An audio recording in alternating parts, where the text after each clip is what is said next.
1 Roi chapitre 17. Bien-aimés, avant de lire ce texte, nous allons nous remettre dans le contexte. Cette partie ici, bien-aimés, nous parle du règne d'Akab.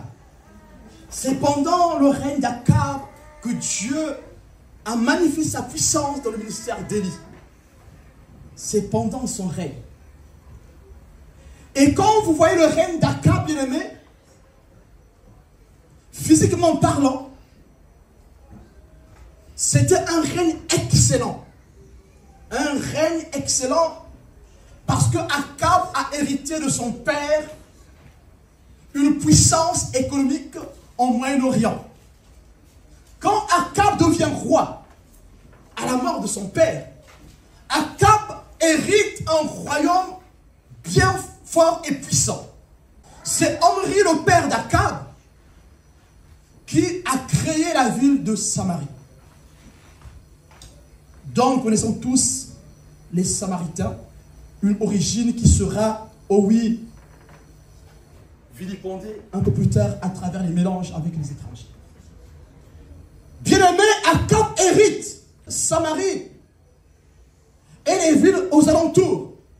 Omri, bien-aimé, a fait du royaume du Nord un royaume fort et puissant. Un royaume qui était craint à cette époque-là. Akab est fort. Alors, il veut faire asseoir sa autorité, sa puissance. Il va prendre une femme étrangère qui est Jézabel, la fille du roi sidonien.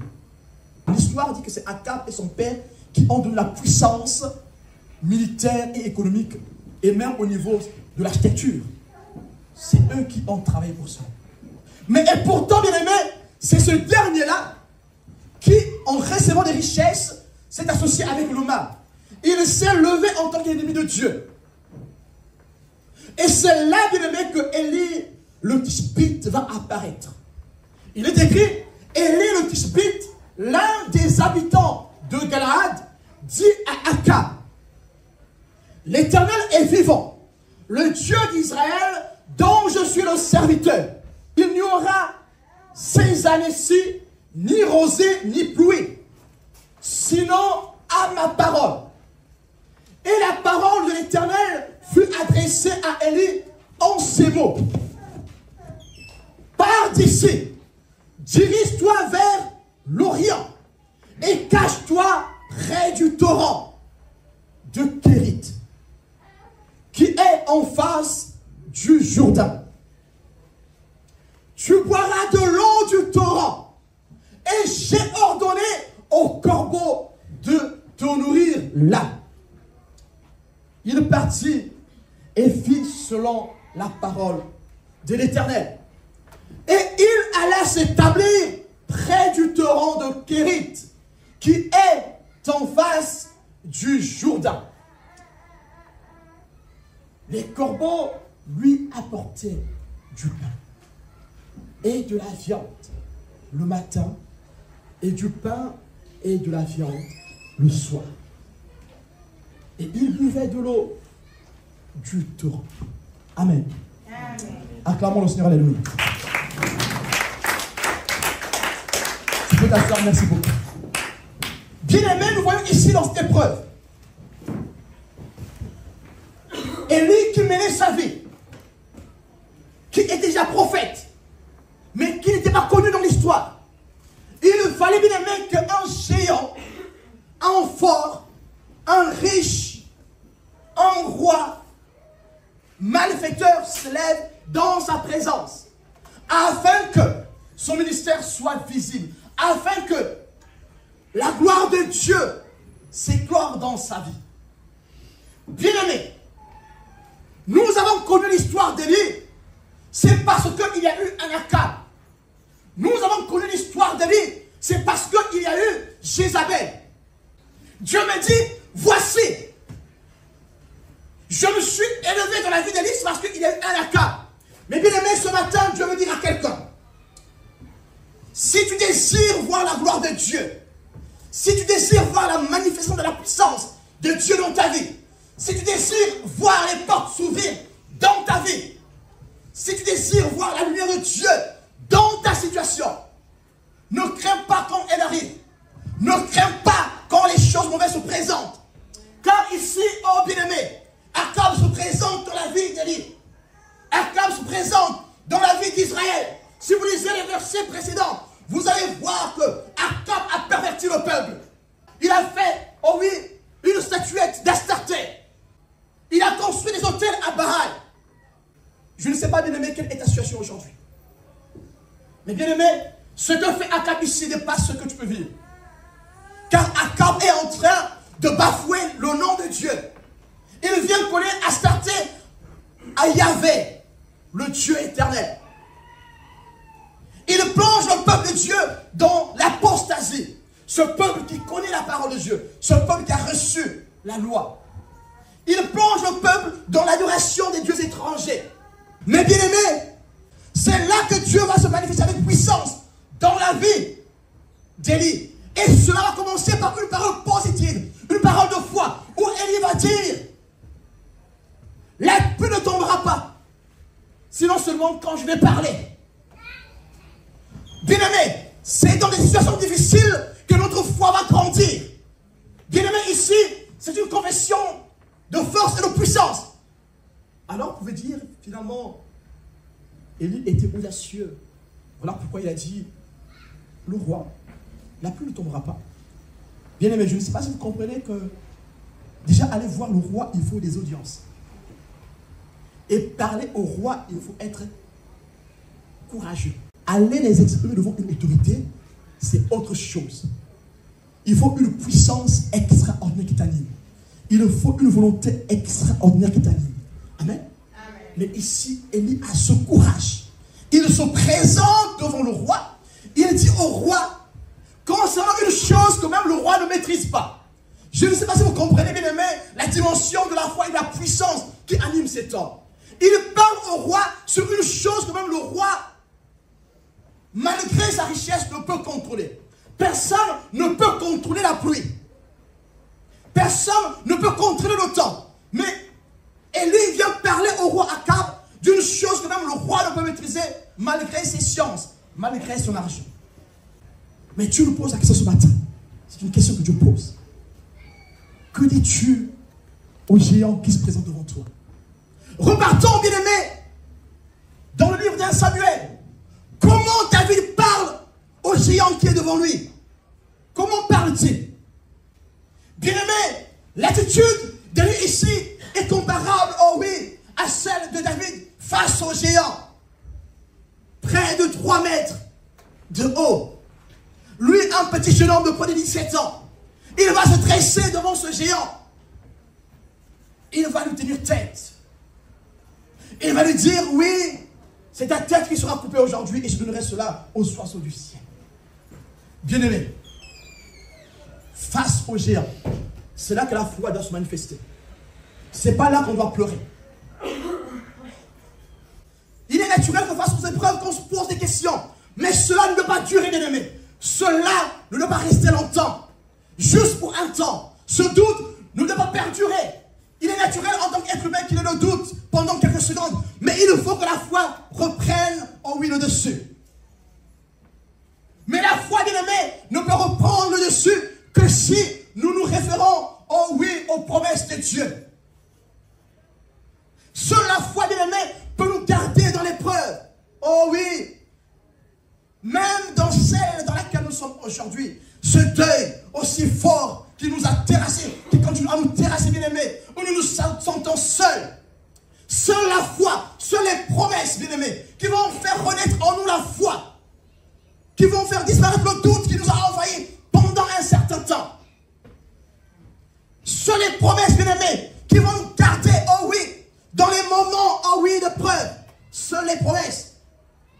Et quand les promesses sont assises dans le cœur, alors nous pouvons les confesser. Dans l'exemple de David, il pouvait confesser les paroles au géant Goliath. C'est parce qu'il avait en lui ses promesses. Il ressassait les bienfaits de Dieu. Amen.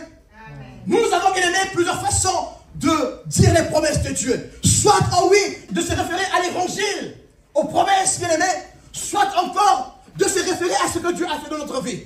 C'est ça le but du miracle. Tout ce que Dieu fait dans ta vie, mets-les dans la mémoire longue. Nous avons une mémoire courte et une mémoire longue. Ephraïm et Manassé. Ephraïm qui représente la mémoire longue, qui sert Dieu. Et Manassé qui est la mémoire courte. Mais ici, bien aimé, pour vaincre dans l'épreuve, pour rester fort dans l'épreuve, pour résister dans l'épreuve, il faut muscler la mémoire longue. Elle se muscle dans la parole de Dieu. Elle se muscle, bien aimé, dans ce que Dieu a fait dans notre vie. Dans les révélations que Dieu a données. Aujourd'hui, Dieu me dit, fortifie-toi. Aujourd'hui, Dieu te dit, fortifie-toi. Il fallait qu'Akab s'érige en opposant de Dieu pour que la gloire de Dieu se manifeste. Il fallait que Jézabel s'érige en opposant de Dieu pour que la gloire de Dieu se manifeste dans la vie d'Élie. Élie a massacré les prophètes de Baal, les prophètes d'Astarté et tous ces dieux parce qu'il y a eu une opposition. Et Israël, bien aimé, Israël est revenu à Dieu. Quand ils ont vu que le Dieu d'Élie était le plus puissant, le tout puissant, ils sont revenus à Dieu.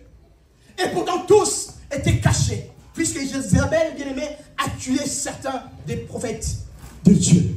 Bien aimé, lisez Genèse 37, verset 12, verset 22, verset 24, verset 27. Lisez comment la gloire est rentrée dans la vie de Joseph. Il fallait qu'il y ait la haine entre lui et ses frères. Le géant dans la vie de Joseph, c'était d'abord ses frères. C'est grâce à ses frères que Joseph a été élevé en Égypte.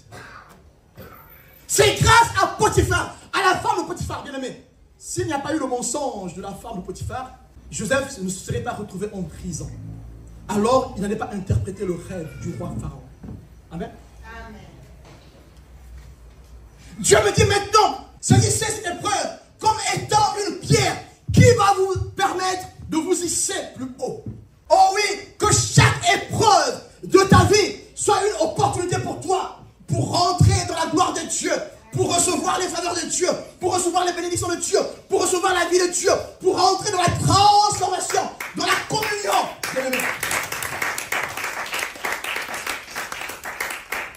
Oh bien-aimé, j'ai vu à travers cette épreuve, oh oui, les frères transformés. Bien-aimé, il fallait que l'épreuve soit, oh oui, là. Mais nous, quand l'épreuve se présente, on tremble, on dit, Seigneur, pourquoi tu as permis cette épreuve? Toutefois qu'il y a une épreuve, change de position, change de disposition. Élève-toi. Utilise, bien-aimé, cette pierre qu'on t'a lancée. Car l'épreuve est une pierre qu'on jette sur toi. Prends cette pierre. Pose là devant toi. Et marche. Déplace, marche, monte. Encore, monte. Monte. Monte. Monte. Jusqu'à atteindre la cible. Bien-aimé, Dieu a dit à Moïse, j'endurcirai son cœur. J'endurcirai le cœur de Pharaon. Lisons-le dans Exode 7, verset 3. Lisons aussi Exode 4, verset 21. L'Éternel dit à Moïse, en partant pour retourner en Égypte, vois tous les prodiges que je mets en ta main. Là, il est encore dans le désert. Mais il dit, vois les prodiges que je mets entre tes mains. Tu les feras devant Pharaon. Et moi, j'endurcirai son cœur. Et il ne laissera point aller le peuple. Mais nous, quand ça nous arrive, on pleure. On dit, Seigneur, éloigne, éloigne. Mais Dieu veut parfois que les peuples grossissent encore plus avant qu'il manifeste sa gloire. Mais comment veux-tu voir les grandes choses dans ta vie? Comment voulons-nous voir les grandes choses dans nos vies? Comment voulons-nous voir les grandes choses dans l'église si nous refusons l'épreuve? Bien-aimé, pour que Jésus soit ressuscité, il fallait qu'il meure. Et Satan l'a tenté dans le jardin de Gethsémani. Satan lui a insufflé dans l'oreille. Mais vas-y, demande pour que ton père, oh oui, repousse encore, oh oui, l'échéancier. Jésus a été tenté par Satan dans le jardin pour prier le Père que l'épreuve soit repoussée. Mais Jésus a dit, non, non, non. C'est ma passion, je l'accepte. Père, toutefois, que seule ta volonté se manifeste. Bien-aimé, Jésus a reçu le nom au-dessus de tout nom parce que son épreuve était à la hauteur de la qualification. L'épreuve de Jésus a été à la hauteur de la qualification. L'épreuve de Jésus a été à la hauteur du trône qu'il devait reprendre. Parce que dans le ciel, on a cherché, bien-aimé, un nom. Oh oui, on a cherché qui celui-là qui a supporté l'épreuve. Dieu nous dit ce matin, quand l'épreuve arrive, acceptons-la, comprenons-la, ayons une bonne perspective de l'épreuve. Alors le cœur de Pharaon était endurci pour que la gloire de Dieu se manifeste encore plus. Dieu a dit, ce que je ferai là c'est petit. Il faut encore qu'il s'endurcisse plus pour que je fasse encore plus grand que ce que je fais aujourd'hui. Il a dit à maintes reprises, dans le chapitre 14, il a encore dit, verset 4, j'endurcirai son cœur. Alors bien aimé, pendant ton épreuve, si tu vois que les choses sont pires, ne te décourage pas. Au contraire, plonge ton regard dans les Écritures. Jésus bien aimé, dans Luc chapitre 22, vous lirez chez vous de 39 à 44, c'était dur pour lui. Son épreuve était très très compliquée. Il a commencé à transpirer du sang. Et quand vous lisez cela, vous vous dites finalement c'est un miracle. Ce n'est pas un miracle. Transpirer du sang, c'est naturel. Quand on est angoissé de façon extrême, on peut transpirer du sang. C'est un phénomène biologique, ce n'est pas un miracle. Donc, la souffrance de Jésus a atteint la cime. Son angoisse était tellement élevée qu'il a transpiré du sang. Mais le résultat fut au-delà des espérances. Il est ressuscité en nous redonnant la vie et en retrouvant son trône et en portant un nom au-dessus de tout. On acclame le Seigneur, alléluia.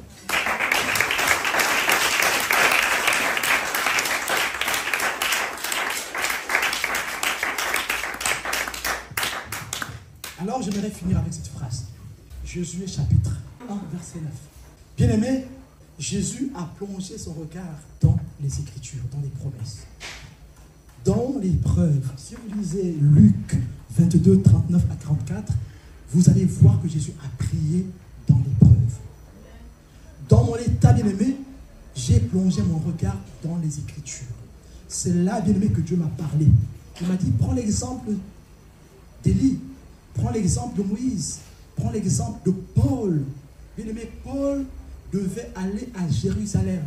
Les apôtres, les prophètes ont prédit qu'il devait être arrêté et enchaîné. Mais Paul a dit non, c'est ma destinée. Je ne peux pas m'en échapper. Il faut que j'aille à Jérusalem. Dans Actes chapitre 11, bien-aimé, c'est arrivé. À partir du verset 28, le prophète Agabus va prophétiser cela, que tu seras, oh oui, enchaîné. Il va prendre une ceinture pour imiter ce qui va se passer. Le prophétisme par le Saint-Paul. Mais Paul va dire, oui, je sais ce qui va arriver. Dieu m'en a parlé aussi. Mais je vais vers ma destinée. Car Paul savait que c'est dans cette épreuve que la gloire de Dieu allait s'éclore dans sa vie.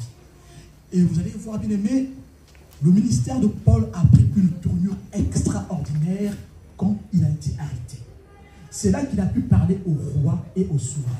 C'est là qu'il a pu parler aux Romains, bien aimé. Et c'est là qu'il a écrit la majorité de ses lettres, dont la première lettre est la lettre de Thessaloniciens.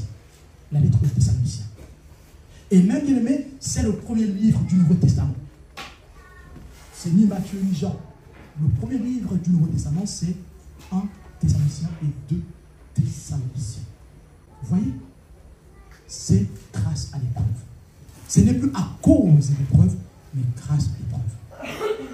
Dieu nous exhorte ce matin que le deuil dans lequel nous sommes doit nous emmener à aller loin. Parce que Dieu a eu pitié de nous en nous avertissant tout ce qui allait arriver. Et cela, c'était pour fortifier notre foi. Voilà pourquoi je termine ce message sur ce texte. Ne t'ai-je pas donné cet ordre? Fortifie-toi et prends courage. Ne t'effraie point et ne t'épouvante point, car l'Éternel ton Dieu est avec toi dans tout ce que tu entreprendras. Amen. J'aimerais que tu te lèves, que tu répètes ça avec moi. On va dire ça ensemble. Tu vas répéter après moi. Là-bas aussi, si vous voulez aussi vous lever, vous répétez avec moi s'il vous plaît. Ne t'ai-je pas donné cet ordre? Ne t'ai-je pas donné cet ordre? Dis-le avec force et conviction. Ne t'ai-je pas donné cet ordre? Ne t'ai-je pas donné cet ordre? Fortifie-toi. Fortifie-toi. Et prends courage. Et prends courage. Ne t'effraie point. Ne t'effraie point. Et ne t'épouvante point. Et ne t'épouvante point. Car l'Éternel, ton Dieu, est avec toi. Est avec toi. Dans tout ce que tu entreprendras. Dans tout ce que tu entreprendras. Maintenant commence à prier. Prie, alléluia.